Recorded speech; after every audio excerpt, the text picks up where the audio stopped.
Fala galera, beleza? Eu sou o professor Lobão e vamos para mais uma aula de Geografia Física. E o tema hoje é climatologia. Vamos falar de tempo, vamos falar de clima, vamos falar da atmosfera. É isso aí, uma aula super completa para você que vai fazer o Enem e outros vestibulares, beleza? Então, bora para a aula. Primeira coisa que nós temos que estudar aqui seria a definição de tempo e a definição de clima. Lembrando que esses conceitos se referem à atmosfera, a camada gasosa que envolve a superfície terrestre. E essa camada gasosa ela vai variar ao longo do tempo e vai variar de um local para o outro. O que vai variar na atmosfera? Pode ser a temperatura, pode ser a umidade, pode ser as precipitações, o vento e até a pressão. Essas variações da atmosfera, elas referem-se ao tempo atmosférico, que varia constantemente de local a local e de momento a momento. Porém, se você for analisar a atmosfera de uma região ao longo de vários e vários anos, você vai ver que vai ter uma certa repetição desses valores, desses dados, porque vai ter uma condição de localização que vai delimitar como que a atmosfera vai se comportar. Essa variação, então, é chamado de clima. Clima é o estudo dos tempos atmosféricos de uma região. Tempo, então, é o estado momentâneo da atmosfera e clima é o estudo dos tempos de uma região. Para definir o clima de uma região é necessário, no mínimo, 30 anos. Se a atmosfera fosse uma pessoa, podemos dizer que o tempo é o humor dessa pessoa e o clima seria a sua personalidade, beleza? Outra coisa muito importante é meteorologia e climatologia. A meteorologia é o estudo, né, das condições atuais da atmosfera, onde você vai então ver as variações do tempo. Já a climatologia, ela vai estudar o clima de uma região. Quando você fala assim, eu quero saber a previsão do tempo, eu estou falando de meteorologia, estou falando de variação momentânea da atmosfera. Então, quando afirmamos hoje o dia está quente e úmido, estamos falando do tempo ao comportamento dos elementos da atmosfera nesse instante. Em contrapartida, se ouvimos alguém nos dizer que o noroeste da Amazônia é quente e úmido o ano todo, estamos falando do clima da região. Então, o tempo é algo momentâneo e o clima é algo constante. Primeiro, vamos ver aqui sobre a atmosfera, essa camada gasosa que envolve a superfície terrestre. E precisamos ver a sua composição. 78% da atmosfera é formada por nitrogênio, 21% mais ou menos é formado por oxigênio, e depois você vai ter outros gases. Então a atmosfera é feita principalmente de nitrogênio e de oxigênio. E o oxigênio também ele forma aí o dióxido de carbono e também faz estar parte do ozônio, que é aquela parte da atmosfera que vai filtrar os raios solares. Então você tem que observar, analisar a composição da atmosfera, lembrando que essa composição ela variou bastante ao longo da história geológica da Terra, tá? E aí atualmente estamos aí com uma atmosfera de mais ou menos 21% de oxigênio. Essa atmosfera, pessoal, ela é classificada através de partes que eu vou chamar de camadas da atmosfera. Uma camada mais superficial é a chamada troposfera, que vai até mais ou menos 10 quilômetros, onde você vai ter mais de 90% dos gases presentes na atmosfera. Depois você vai ter a estratosfera, né, aquela região estratificada onde você vai ter, por exemplo, o ozônio, que vai filtrar os raios mais nocivos do Sol. E depois você vai ter a mesosfera e indo para próximo ao espaço, você vai ter a exosfera. Então essa é a composição da nossa atmosfera. Lembrando que quanto mais afastado da superfície da Terra, mais rarefeito vai ser o ar. Nas camadas mais superiores, né, o ar é tão rarefeito que é onde você vai ter os satélites, onde você vai ter as transmissões de rádio e de TV. Vamos aqui então estudar algumas coisas em relação à dinâmica climática. Primeiro, vamos ver aqui os elementos da atmosfera. Esses elementos referem-se ao tempo atmosférico. É aquilo que acontece em um determinado momento. Então, nós temos aí como elementos da atmosfera o tempo, a temperatura, que é o grau de agitação das moléculas de ar.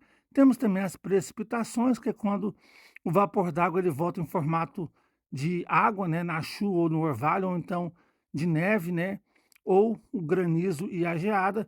Nós temos também a umidade do ar, que é a concentração de vapor d'água presente na atmosfera, né? Nós temos a umidade relativa, a umidade absoluta. Temos também a pressão atmosférica e os ventos, a dinâmica, o movimento do ar. Então, os elementos referem-se ao tempo atmosférico. Já os fatores climáticos referem-se ao clima, que são os fatores que influenciam no clima. Entre eles podemos destacar o relevo, a vegetação, as massas continentais e as massas líquidas, as massas de ar, né, e as correntes marítimas. Temos também os movimentos de rotação e translação, a ocupação urbana, entre outros fatores, tá? Como também, por exemplo, a latitude e a altitude. Esses fatores são aqueles que vão influenciar no clima e que vão delimitar aí se uma região vai ser mais quente ou mais fria, mais chuvosa ou mais seca. Por exemplo, vamos ver aqui a questão da altitude. Quanto maior a altitude, menor a temperatura, porque o ar vai ficar mais rarefeito e o aquecimento do sol vai ser muito menor. Então, à medida que você vai elevando em regiões com maior altitude, né, como por exemplo, de Santos indo para São Paulo, depois indo para Campos do Jordão, a temperatura vai diminuindo. Aqui em Goiás você também vai ter a questão de Goiânia, Anápolis e Brasília, né? Brasília é mais alta, a temperatura um pouco mais baixa. Então a altitude ela é inversamente proporcional à temperatura. Outro fator importante é a latitude. A latitude é a distância que um ponto qualquer está em relação ao Equador, tá? Quanto maior a latitude, menor a temperatura. A latitude também é inversamente proporcional à temperatura. Então, nas cotas polares, as regiões de maior latitude, né, de 66 até 90 graus de latitude, você vai ter as menores temperaturas. Outro fator muito importante que vai influenciar no clima é a proximidade ou não do mar, é a maritimidade e a continentalidade. Quanto maior a maritimidade, né, a tendência é ser mais úmida a região e, portanto, uma menor amplitude térmica, uma variação de temperatura. Já nas regiões mais continentais, por serem mais secas, você vai ter uma grande variação de temperatura. Exemplo, você vai ter aí o clima temperado marítimo e temperado continental. O temperado continental é aquele que vai ter os verões mais quentes e os invernos mais frios, porque você vai ter uma maior amplitude, uma maior variação de temperatura. Aqui nós temos uma tabela mostrando algumas cidades, né? Belém muito próximo ao Equador, temperaturas mais elevadas, Recife um pouco mais afastado, Rio de Janeiro mais afastado ainda e depois Porto Alegre. Então, a temperatura vai diminuindo à medida que você vai afastando do Equador. Podemos observar nessa imagem aí que você vai ter as chamadas zonas climáticas da Terra. As regiões de 0 a 23 graus, tanto norte como sul, estão na chamada zona intertropical e são as mais quentes da Terra, com exceção das áreas de elevada altitude, como por exemplo na Cordilheira dos Andes. Depois você vai ter entre 23 e 66 graus, tanto ao norte como ao sul, a região da zona temperada, que pega aí a América do Norte, Europa, Ásia, e pega o sul da América do Sul, o sul da África e pega algumas partes da Oceania. Nessa região você vai ter uma maior amplitude térmica anual, uma região onde o verão vai ser mais quente e o inverno vai ser mais frio. E por fim nós temos a zona polar ou glacial, que vai de 66 graus norte até o polo norte ou 66 sul até o polo sul. Isso acontece porque, devido à inclinação da Terra, você vai ter essa temperatura sendo menor absorvida nas regiões polares. A segunda imagem aí mostra, né, o caminho percorrido pelo raio solar e, por isso, um menor aquecimento. Outros fatores que podem influenciar na variação da temperatura são a vegetação, as correntes marítimas, as massas de ar e a presença de cidades. Nas regiões com mais vegetação, você vai ter mais evapotranspiração, tendência de ser temperaturas mais amenas e a umidade maior. Nas regiões, por exemplo, de grandes cidades, você vai ter grandes variações aí, excessos de chuva, de calor e também de frio, tá? O índice de reflexão de uma superfície, chamado albedo, varia de acordo com a sua cor. Quanto menor o albedo, maior a absorção de raios solares, maior o aquecimento e, consequentemente, a radiação do calor, né? Nas regiões, por exemplo, de deserto, você vai ter uma grande variação de temperatura devido à questão do albedo e também da umidade ser bem menor. Aqui também nós temos a questão da pressão atmosférica, que vai ser menor, nas regiões de maior altitude e vai ser maior nas regiões de menor altitude, tá? Então a altitude vai influenciar na pressão atmosférica e também vai influenciar na temperatura, porque nas regiões de maior altitude você vai ter aí menor absorção de calor. E essa imagem então mostra a questão da altitude com a pressão atmosférica e também com a temperatura. Nós temos aqui uma representação também da circulação geral da atmosfera, os ventos e as brisas, de acordo aí com o movimento de rotação da Terra e da inclinação do nosso planeta. Os movimentos de ar resultam da distribuição desigual de energia solar nas zonas de baixas, médias e elevadas latitudes e também do chamado efeito de Coriolis, aquele aonde as correntes marítimas das massas de ar vão girar em sentidos horários ou anti-horário, dependendo da localização do hemisfério norte ou hemisfério sul. No caso aqui, ó, o ar, quando sai do Equador e tem um movimento ascensional, ele carrega a umidade e perde temperatura, formando nuvens e provocando chuvas. Quando faz o movimento descensional, quando ele está descendo das nuvens para as regiões mais baixas, ele já está relativamente seco e, portanto, não forma nuvens, formando uma área seca entre os desertos. Isso faz com que nas regiões em torno de 23 a 30 graus de latitude, tanto norte como sul, você tem os maiores desertos do planeta Terra. Aqui mostra um pouquinho, né, sobre o esquema da circulação atmosférica e a questão da formação de umidade. Tá? Então, a umidade vai ser maior na região do Equador e vai ser menor na região dos trópicos. As áreas equatoriais então são muito chuvosas, as áreas tropicais são áreas desérticas. Outra coisa que também mostrando a circulação de ar, o ar em movimento. E um movimento muito famoso aí é a chamada brisa marítima, que faz com que o ar se desloque do oceano para o continente de dia e do continente para o oceano de noite. Isso, consequentemente, né, vai ser um movimento de ar constante na superfície terrestre. Outro fator muito importante para a gente destacar é a chamada umidade atmosférica. Umidade atmosférica é a presença de vapor d'água na atmosfera. Tá? Nós temos aí dois tipos de umidade, a umidade relativa e a umidade absoluta. Quando o vapor d'água da atmosfera atinge o seu ponto de saturação, 100% acontecem as precipitações, que podem ser chuva, neve, granizo, orvalho ou geada. As precipitações atmosféricas, quando o vapor d'água existente na atmosfera sofre um resfriamento. Quando você vai ter o vapor d'água virando água nas nuvens, vai ocorrer a chuva. Quando acontecer no nível do solo, vai acontecer o orvalho. Quando você tem o vapor d'água esfriando rapidamente, virando gelo nas nuvens, você vai ter o granizo. E no nível do solo, você vai ter a geada. Quando ocorre a cristalização do vapor d'água, você vai ter a neve. Tá? Nós podemos classificar três tipos de chuva. A chuva convectiva, aquela onde você vai ter a evapotranspiração, a evaporação, vai chegar no ponto de saturação e vai chover no final do dia. É a chamada chuva de verão. Nós temos também a chuva frontal, aquela quando vem uma massa de ar fria e que vai fazer com que a umidade ela precipite. Geralmente aquela chuva de inverno, aquela chuva que fica o dia inteiro chovendo. E nós temos também a função do relevo, né? Formando a chamada chuva orográfica, aquela onde você vai ter uma área que vai ter o barlavento e a outra área seca que vai ser o chamado sotavento. Isso, por exemplo, ajuda a explicar por que o sertão nordestino, a depressão sertaneja, é bastante seca. Aqui você tem então um esquema dos tipos de chuva. A chuva orográfica, que é a chuva de relevo, a chuva frontal, que é a chuva de inverno, e a chuva convectiva, que é a chuva de verão. A convectiva é aquela chuva muito forte, acontece no final do dia. A frontal é aquela chuva que fica o dia inteiro chovendo, né, por conta aí da frente fria que chega. E a orográfica é a chuva de relevo.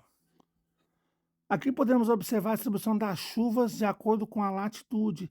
Fica aquele negócio, na região entre 23 e 30 graus, você vai ter as áreas desérticas. Na América do Norte, você pode observar aí o deserto dos Estados Unidos e México. Na África, o grande deserto do Saara, o Oriente Médio e a região da Ásia Central. E no sul você vai ter o Atacama, no Chile, você vai ter o deserto de Kalahari, na África, e o grande deserto australiano, mostrando aí que a movimentação do ar faz com que essas regiões do ar descendente e seco impeçam a formação de chuva, deixando as regiões mais secas. As massas de ar são grandes circulações de ar da atmosfera que tem variações aí de temperatura e de umidade. Elas podem ser polares, tropicais ou equatoriais. As equatoriais tropicais elas são quentes e as polares elas são frias. Elas também podem ser continentais ou marítimas. As continentais são secas e as marítimas são úmidas. O Brasil sofre com a atuação de 5 massas de ar.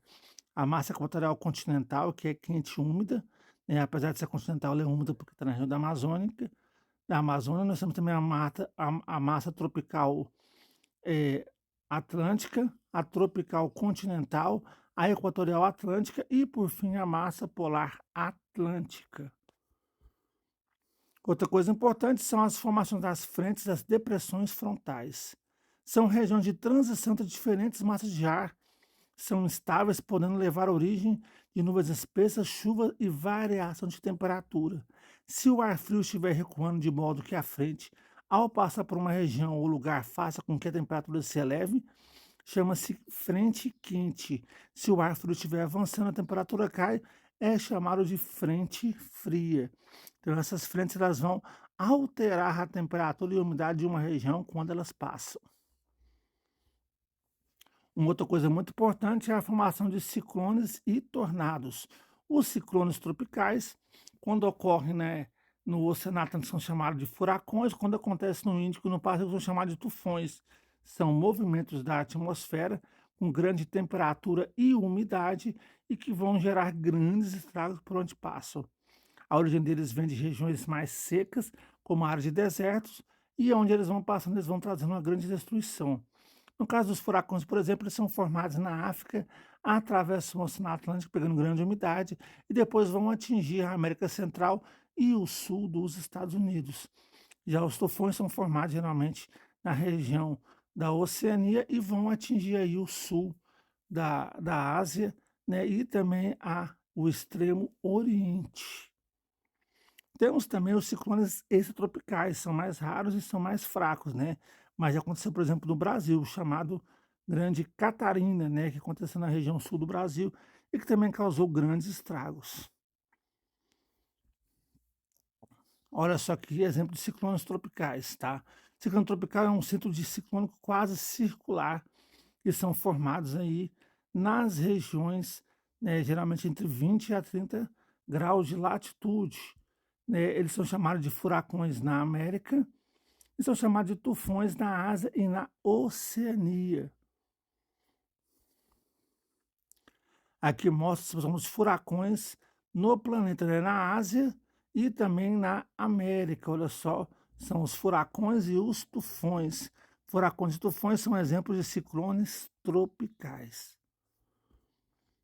Temos também, para poder finalizar a aula, pessoal, o exemplo de um gráfico que vai mostrar o clima de uma região. As barras vão representar a chuva e a linha vai representar a temperatura. Então, você pode observar ao longo dos meses do ano, janeiro, fevereiro, março, abril e assim por diante, né, a variação de chuvas. No caso desse exemplo aqui, você vai ter o começo e o final do ano mais chuvoso e o meio do ano mais seco. E também da temperatura. Temperatura mais elevada no meio do ano e menor no começo e final de ano, através aí dessa linha vermelha. Se é mais quente no meio do ano, quer dizer que o verão é no meio do ano, então essa região está no hemisfério norte, tá? Esse verão aí é seco e o inverno é chuvoso, então é a característica desse climograma que está sendo representado aí. E assim encerramos mais uma aula do professor Lobão aqui no Cursinho Federal. Um grande abraço para todos. Tchau, tchau.